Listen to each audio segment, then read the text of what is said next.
चलिए बच्चों, आज स्टार्ट करते हैं हम साइंस की फर्स्ट चैप्टर कोशिका। कोशिका को इंग्लिश में बोलते हैं सेल। अब आप सोच रहे होंगे कि ये कोशिका होती क्या है। कोशिका जो होती है वो बहुत ही छोटी छोटी होती है।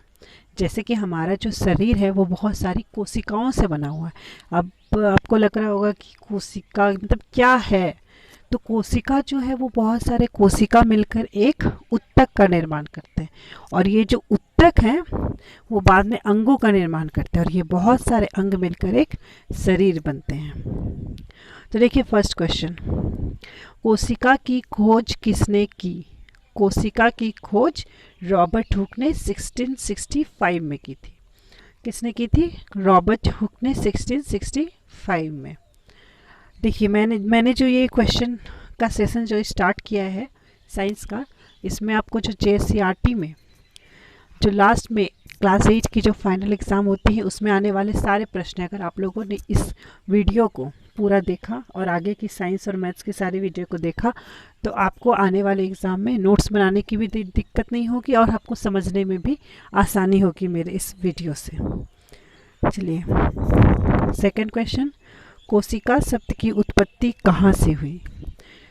कोशिका को अंग्रेजी भाषा में सेल कहते हैं। इसकी उत्पत्ति लैटिन भाषा के शब्द सेल्यूले से हुई है, जिसका अर्थ है एक छोटा कमरा या कक्ष। देखिए कोशिका शब्द की उत्पत्ति लैटिन भाषा के किसके? लैटिन भाषा के सेल्यूले शब्द से हुई है, जिसका अर्थ है एक छोटा सा कमरा या कक्ष। थर्ड क्वेश्चन देखिए, सर्वप्रथम जीवित कोशिका किसने देखा? सर्वप्रथम जीवित कोशिका एंटोन वॉन ल्यूवेनहॉक ने। रिपीट कीजिए, एंटोन वॉन ल्यूवेनहॉक ने। ये सब ऐसे क्वेश्चंस हैं जो आपके पिछले एग्जाम्स में आ भी चुके हैं और आगे के एग्जाम्स में आएंगे भी। देखिए फोर्थ क्वेश्चन, कोशिका किसे कहते हैं? सभी सजीव बहुत सारे सूक्ष्म इकाइयों से बने होते हैं, जिसे कोशिका कहते हैं। सजीव मतलब कि क्या हुआ? जो सांस लेते हैं। तो सभी सजीव बहुत सारे सूक्ष्म इकाइयों से बने होते हैं, उन्हें हम कोशिका कहते हैं। जीवन की मूल इकाई किसे कहते हैं? हमारे जीवन की जो मूल इकाई है वो किसे कहते हैं? कोशिका को। सामान्यतः कोशिका का आकार कितना होता है? 1 माइक्रोमीटर से 100 माइक्रोमीटर। तो देखिए हम लोगों ने 1 to 6 तक में क्या पढ़ा? सभी सजीव बहुत सारे कोशिकाओं से बने होते हैं, जिसे हम बोलते हैं कोशिका। जीवन की मूल इकाई है कोशिका। सर्वप्रथम कोशिका को एंटोन वॉन ल्यूवेनहॉक ने देखा। कोशिका की खोज किसने की? रॉबर्ट हुक ने 1665 में। देखिए सेवेंथ क्वेश्चन, किस जीवाणु की कोशिका का आकार सबसे लघु होता है? तो इसका आंसर होता है माइकोप्लाज्मा। किस जीवाणु के आकार कोशिका का आकार सबसे लघु होता है? माइकोप्लाज्मा का। कितना होता है? 0.1 माइक्रोमीटर। अच्छा, कोशिका का आकार कितना होता है सामान्यतः, जैसे कि इन जनरल जो हम लोग देखते हैं वो कितना होता है? 1 माइक्रोमीटर से 100 माइक्रोमीटर। किस कोशिका का आकार सबसे बड़ा होता है? शुतुरमुर्ग का अंडा, जिसकी लंबाई 170 mm का मतलब है माइक्रोमीटर, और चौड़ाई 130 माइक्रोमीटर होती है। तो किस कोशिका का आकार सबसे लघु होता है? माइकोप्लाज्मा। और किसका सबसे बड़ा होता है? शुतुरमुर्ग का अंडा। मानव शरीर की सबसे लंबी कोशिका क्या होती है? तंत्रिका कोशिका, नर्व सेल। हम लोगों ने नर्व पढ़ा है ना, पहले भी हम लोग जानते हैं नर्व के बारे में। तो मानव शरीर की सबसे लंबी कोशिका क्या होती है? तंत्रिका कोशिका। मानव शरीर में तंत्रिका कोशिका की लंबाई कितनी होती है? तो हमारे शरीर की सबसे लंबी कोशिका हो गई तंत्रिका कोशिका। अब पूछा है इसकी लंबाई कितनी होती है? तो 1 मीटर से भी अधिक लंबी होती है ये। देखिए 11th क्वेश्चन, कोशिका की विभिन्न आकृतियों के नाम क्या क्या हैं? मतलब कि कोशिका किन किन आकार के होते हैं? गोलाकार, चौकोर, बहुभुजाकार, अंडाकार तथा अनियमित आकार के भी हो सकते हैं। मतलब कि गोलाकार, चौकोर, बहुभुजाकार, अंडाकार तो होता ही है, इसके अलावा अनियमित आकार का भी होता है। जैसे मैं एक एग्जांपल देती हूँ, आप लोगों ने क्लास 7th में अमीबा के बारे में पढ़ा होगा। तो अमीबा जो होती है वो अनियमित आकार की होती है, उसकी जो कोशिका होती है वो अनियमित आकार की होती है। एक कोशिकीय जीव का उदाहरण दीजिए, जिसमें कि सिर्फ एक कोशिका होती है, तो उसका उदाहरण है अमीबा। 13 क्वेश्चन, मानव शरीर, जंतु या पौधों में कितनी कोशिकाएं पाई जा सकती हैं? मतलब कि मानव शरीर में कितना पाया जा सकता है, मतलब कि एक लिमिट होगा, 1 को पाया जाएगा, 10 को पाया जाएगा, 100, 1000, करोड़, कितना? तो ये होती है अरबों या खरबों में। देखिए उत्तक, मैंने आप लोगों को बताया ना, बहुत सारी कोशिका मिलकर एक उत्तक का निर्माण करते हैं और ये उत्तक मिलकर एक अंग बनाते हैं और अंग शरीर बनाता है, वही वाला उत्तक है यह। उत्तक किसे कहते हैं? कोशिकाओं का समूह जिसकी रचना उद्गम तथा कार्य समान हो, वह मिलकर उत्तक बनाते हैं। 15 क्वेश्चन देखिए, 2 या 2 से अधिक उत्तक मिलकर किसका निर्माण करते हैं? अंगों का। बहुकोशिक किसे कहते हैं? जिसमें कि बहुत सारी कोशिका हुई, वो है बहुकोशिक। अच्छा, आप लोगों ने इससे पहले पढ़ा था एक कोशिक जीव, तो एक कोशिक जीव क्या होता है? अमीबा। ये है बहुकोशिक। शरीर के सभी अंग मिलकर जीवन की सभी क्रियाओं को पूरा करते हैं, ऐसे जीव बहुकोशिक कहलाते हैं। मतलब कि हमारे शरीर का जो बहुत सारा अंग है वो मिलकर जीवन की सभी क्रियाओं को हम लोग पूरा करते हैं, तो आप लोग जानते हैं। तो ऐसे हम लोग के टाइप के जीव को क्या बोलते हैं? बहुकोशिक। कोशिका झिल्ली किसे कहते हैं? कोशिका का सबसे बाहरी आवरण या घेरा को कोशिका झिल्ली कहते हैं।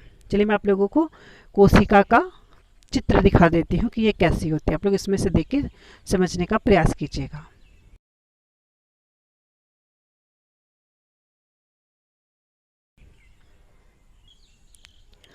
कोशिका द्रव्य किसे कहते हैं? कोशिका झिल्ली एवं केंद्रक के सहस भाग को कोशिका द्रव कहते हैं। देखिए, कोशिका भित्ति किसे कहते हैं? कोशिका झिल्ली की बाहरी परत को कोशिका भित्ति कहते हैं। ये कोशिका हो गया, इसके बाहर की परत होगी कोशिका झिल्ली, इसके बाहर कोशिका भित्ति। और एक चीज़, कोशिका भित्ति जो होती है वो सिर्फ पौधों में पाई जाती है। हर कोशिका के बीच में एक केंद्रक होता है। ये केंद्रक जो होता है वो एकदम मध्य में होता है, कोशिका के मध्य में होगा ये केंद्रक। लेकिन पौधों में ये केंद्रक मध्य से थोड़ा हट के होता है। मध्य मतलब क्या होता है? एकदम सेंटर में, एकदम बीच में होगा ये, लेकिन पौधों में ये हट कर होता है। देखिए, कोशिका भित्ति किस में पाई जाती है? सिर्फ पौधों में। 21 क्वेश्चन, क्लोरोप्लास्ट किस में पाया जाता है? पौधों में। ये क्लोरोप्लास्ट क्या होता है? जिसके वजह से पत्तियां हरी दिखती हैं। 22 नंबर क्वेश्चन देखिए, केंद्रक किसे कहते हैं?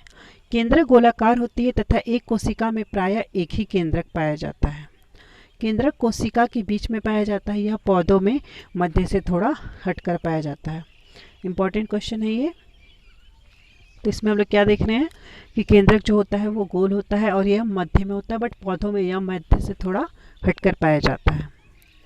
देखिए 23 नंबर क्वेश्चन, किस कोशिका में 2 केंद्रक पाए जाते हैं? मतलब ऐसे भी कुछ कोशिका है जिसमें कि 2 केंद्रक होते हैं, उसका नाम क्या है? पैरामीशियम। मतलब कि सब में तो मैं इन जनरल अगर हम लोग देखेंगे तो सब में एक ही केंद्रक पाया जाता है, परंतु पैरामीशियम में जो है इसमें 2 केंद्रक पाया जाता है। कोशिका द्रव्य में पाए जाने वाले कोशिका अंगक के नाम क्या क्या हैं? अभी आप लोगों को मैंने चित्र दिखाया था ना, उसमें आप लोगों ने क्या देखा? केंद्रक, माइटोकॉन्ड्रिया, गोल्जिकाए, अंतःप्रद्रवी जलिका आदि। कोशिका द्रव्य में इतने सारे अंगक पाए जाते हैं। रिक्तिका किसे कहते हैं? पौधों की कोशिकाओं में कोशिका द्रव्य के मध्य रिक्त संरचना होती है जिसे रिक्तिका कहते हैं। देखिए, पौधे की जो कोशिका होती है उसमें कोशिका द्रव्य में, कोशिका द्रव्य जो भी होगा उसके अंदर रिक्त संरचना होती है जिसे रिक्तिका कहते हैं। कोशिका के मुख्य संघटक क्या क्या हैं? कोशिका झिल्ली हम लोग पढ़े, कोशिका द्रव्य, केंद्रक। मतलब ये 3 जो है कोशिका के मेन पॉइंट है। कौन कौन से? कोशिका झिल्ली, कोशिका द्रव्य और केंद्रक। केंद्रक को किस अभिरंजक द्वारा अभिरंजित किया जाता है? सैफ्रनिन। केंद्रक को किस अभिरंजक द्वारा अभिरंजित किया जाता है? सैफ्रनिन। देखिए, जंतु कोशिका में क्या अनुपस्थित होता है? हम लोगों ने भी पढ़ा ना कि पौधों में सिर्फ कोशिका भित्ति पाई जाती है, तो जंतु कोशिका में क्या अनुपस्थित हुआ? कोशिका भित्ति। स्पष्ट केंद्रक का अभाव किसमें होता है? नील हरित शैवाल, इसमें जो होता है वो केंद्रक साफ साफ आपको दिखाई देगा नील हरित शैवाल में। क्लोरोप्लास्ट किस में पाई जाती है? पत्तियों में। कोशिका में गुणसूत्र कहाँ होते हैं? कोशिका जो होती है उसमें गुणसूत्र कहाँ होते हैं? केंद्रक में। अभी तक हम लोगों ने क्या क्या पढ़ा है, आइए रिवीजन करते हैं। ये होता है केंद्रक जो कि गोलाकार होता है, इसके बाहर होती है कोशिका झिल्ली, उसके बाहर होती है कोशिका द्रव्य, और जो गुणसूत्र होता है वो केंद्रक में पाया जाता है। स्पष्ट केंद्रक का अभाव होता है नील हरित शैवाल में। कोशिका के 3 घटक है, कोशिका झिल्ली, कोशिका द्रव्य और केंद्रक। कोशिका झिल्ली को चयनात्मक पारगम्य क्यों कहते हैं? कोशिका झिल्ली छिद्र युक्त होती है जो केवल कुछ पदार्थों को अंदर आने तथा हानिकारक पदार्थों को बाहर निकलने देती है, इसलिए इसे चयनात्मक पारगम्य कहते हैं। देखिए कोशिका झिल्ली कहाँ पाई जाती है? केंद्रक के चारों ओर जो होती है वो कोशिका झिल्ली होती है। तो कोशिका झिल्ली उसी चीज़ों पदार्थों को अंदर आने देगी जो उसके लिए लाभदायक है। हम भी वही चीज़ यूज़ करते हैं जो हमारे लिए लाभदायक, हानिकारक चीज़ तो हम लोग नहीं लेते हैं। तो लाभदायक चीज़ को यह अंदर आने देती है और हानिकारक चीज़ को अंदर आने नहीं देती है, तो इसलिए इसे चयनात्मक पारगम्य कहते हैं। आप लोगों को कोई डाउट्स होती है तो आप लोग कमेंट सेक्शन में ज़रूर पूछें। 32 नंबर क्वेश्चन, कोशिका द्रव्य में पाए जाने वाले विभिन्न अंगकों के नाम और कार्य क्या क्या है? अंगकों के नाम तो पहले हम लोग इससे पहले के क्वेश्चन में पढ़ लिए, जिसमें था केंद्रक, गोलजिकाय, अंतःप्रद्रव्य जला जो था वो सब। अब उसके कार्य क्या हैं, मतलब कि इसमें क्या स्पेशलिटी है? कोशिका द्रव्य जेली जैसी दानेदार, अर्ध तरल तथा अर्ध पारदर्शक होता है। कोशिका द्रव्य कैसी होती है? अर्ध पारदर्शक, जिसके आर पार कुछ बहुत दिखाई देता है, जो कोशिका झिल्ली एवं केंद्रक के मध्य में पाया जाता है, उसे बोलते हैं हम लोग कोशिका द्रव्य। यूकैरियोट्स किसे कहते हैं? देखिए यूकैरियोट्स और प्रोकैरियोट्स 2 टाइप के होते हैं। वे जीव जिनमें यूकैरियोटिक कोशिका पाई जाती है, जो हमारी कोशिका होती है वो 2 टाइप्स की होती है, यूकैरियोटिक और प्रोकैरियोटिक। तो जिनमें यूकैरियोटिक कोशिकाएं पाई जाती हैं उन्हें यूकैरियोट्स कहते हैं।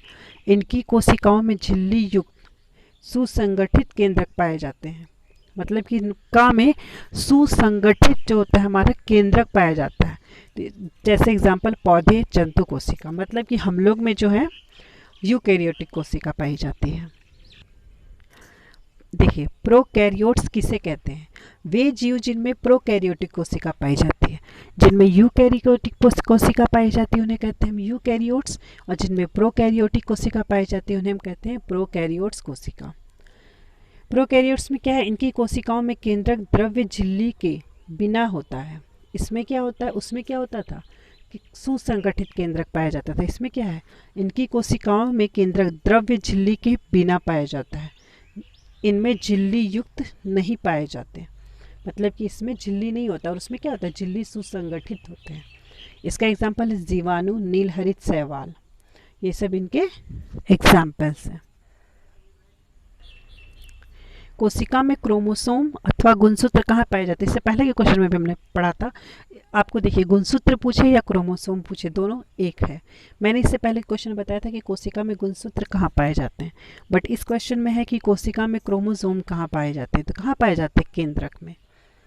36 नंबर क्वेश्चन, कोशिका में गुणसूत्र का क्या कार्य है? गुणसूत्र जीव धारक होते हैं तथा अनुवांशिक लक्षणों को जनक से अगली पीढ़ी तक भेजते हैं। जैसे हम लोग देखते हैं ना कि हमारे में बहुत सारे गुण हमारे मम्मी पापा के भी आ जाते हैं, वो सब किस वजह से होता है? इसी के वजह से, गुणसूत्र के वजह से। तो गुणसूत्र जो होते हैं जीव को धारण करते हैं, जीव धारक होते हैं, तथा अनुवांशिक लक्षणों को, मतलब कि जो पीढ़ी दर पीढ़ी चलते आ रहा है उसको बोलते हैं अनुवांशिक लक्षण, अगली पीढ़ी में भेजते हैं। देखिए 37 नंबर क्वेश्चन, कोशिका भित्ति पौधे की कोशिकाओं में क्या कार्य करता है? हम लोग में तो कोशिका भित्ति नहीं पाया जाता है, ये तो सिर्फ पेड़ पौधों में पाया जाता है।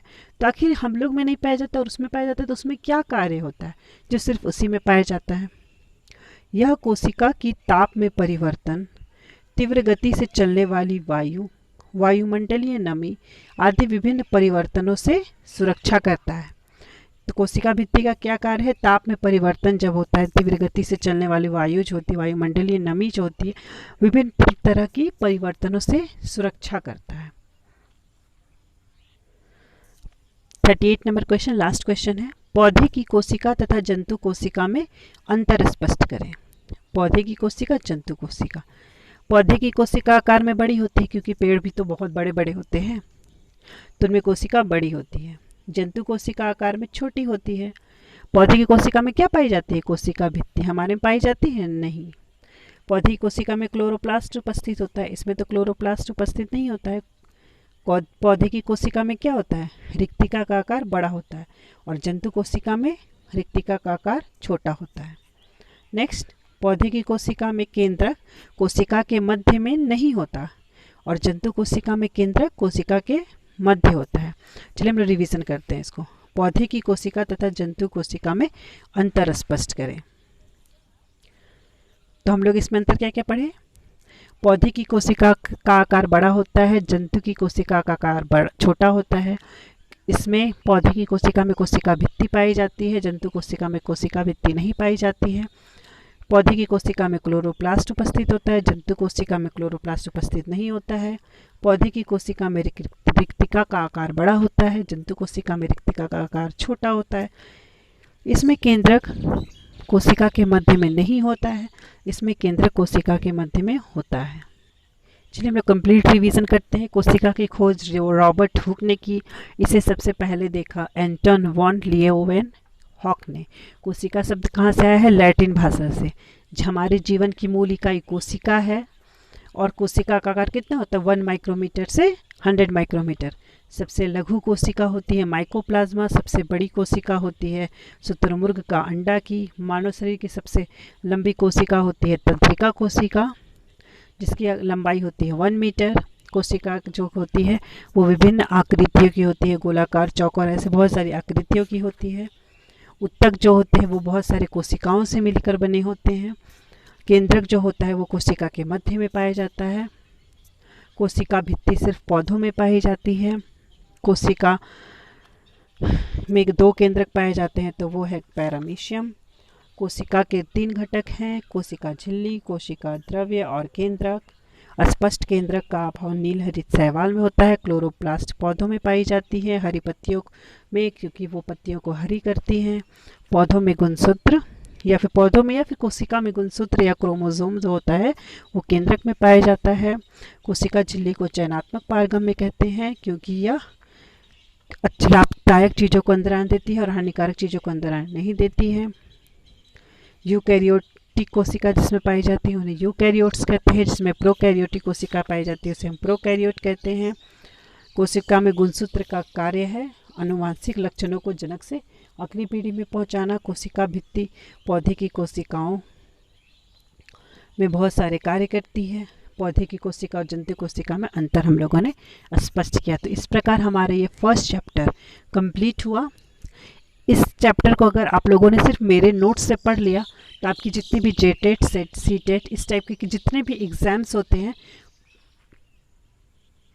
उसमें यह सब लाभदायक होगा। इतना ही नोट्स आप लोग बना लीजिए। इसी में से क्लास 8 के जितने भी एग्ज़ाम होते हैं, फर्स्ट टर्म, सेकंड टर्म या एंड टर्म, इतना ही क्वेश्चन को अगर आप पढ़ लेते हैं तो मैं 100% श्योर हूँ, मैं 100% गारंटी लेती हूँ कि आपके क्वेश्चन इसी में से आएंगे, सिर्फ और सिर्फ इसी में से। जेटेट, सीटेट वाले भी इससे तैयारी कर सकते हैं। चलिए आज के लिए धन्यवाद। वीडियो पसंद आए तो लाइक और सब्सक्राइब कर दीजिएगा। मिलते हैं अगले वीडियो में। Thank you.